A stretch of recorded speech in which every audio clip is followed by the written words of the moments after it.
Hey, what's up, guys?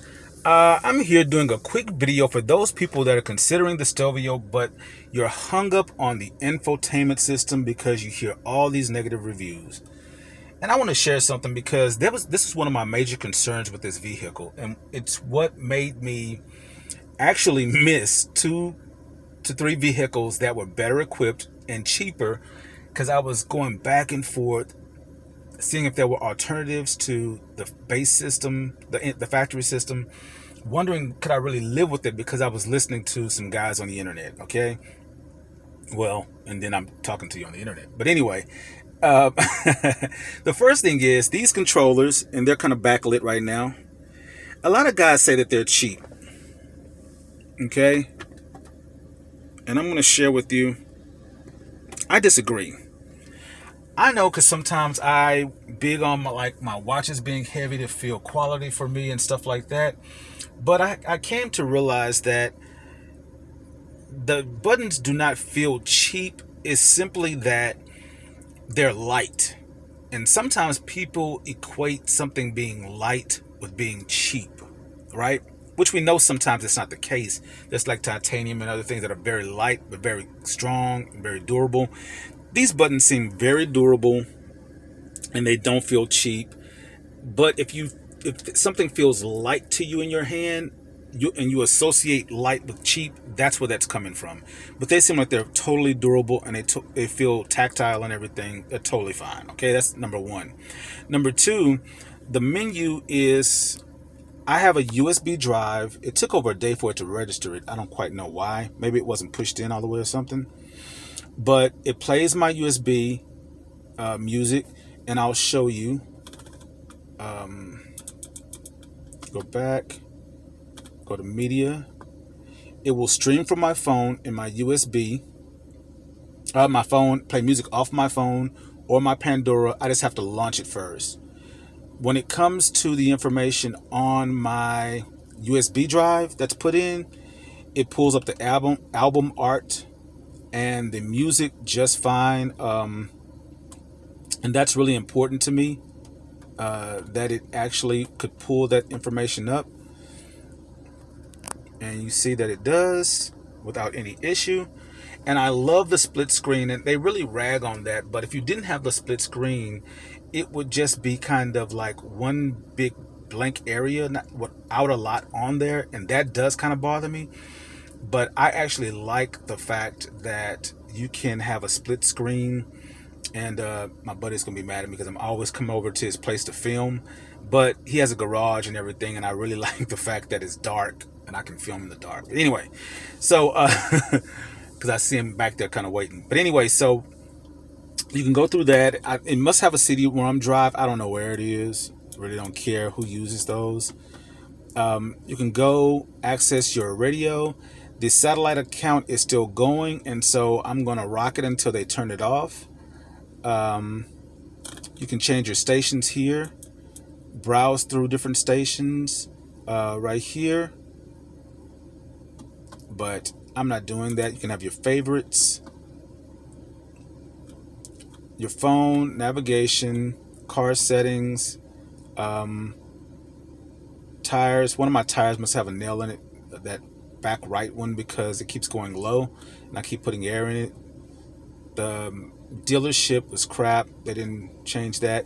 When it comes to your oil level, I was really concerned, and that was another thing that kept me from buying this car, because I was like, how can I buy a car where I can't properly measure the oil, and the measuring tool in here is inaccurate?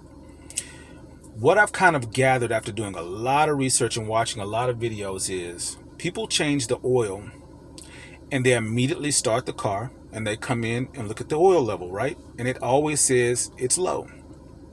They add more oil, and then it goes over. What I found in a lot of videos is that you have to wait a while and let the car warm, and because that gauge is going to change as it warms up, and they're not warming the car up and letting it sit for a while, or driving it a little bit before they measure again. So I feel better after I saw that you actually have to wait, have it level, drive it a little bit, or warm it up quite a bit, and then that gauge will change, and you do that before you add anything else to the car. And I think you should be good. So that was a big thing that kind of held me up. And I missed some good vehicles because of that. So the system is good, guys. If you're worried about not having basic technology, you have it. No, you don't have CarPlay in this year. However, CarPlay is so glitchy sometimes anyway. I have my navigation. It tells me when I get a text message in between my gauge cluster. It tells me the navigation in between my gauge cluster. It is cumbersome to put in addresses, but once you put it in, you're good to go. Satellite radio plays off a USB, streams from your phone, or streams the Pandora or something from your phone. So it's totally modern. It shouldn't be a big deal for anyone. And all this stuff is up in here. You just hit the back button, go back to the radio, boom. Totally cool. And I actually like that it's kind of low lit, because I don't want the infotainment to pop out so much.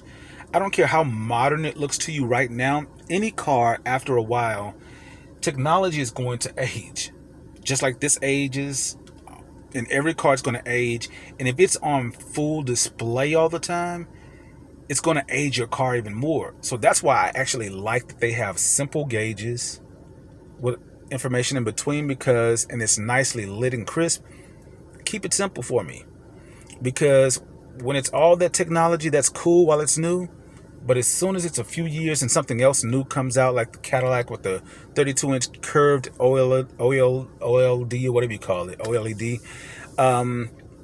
it's going to put your stuff to shame. And then all of a sudden you have old technology just popping out in your face.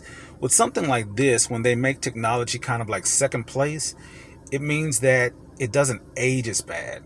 And so I actually like this. Pretty cool. And it does everything I need it to.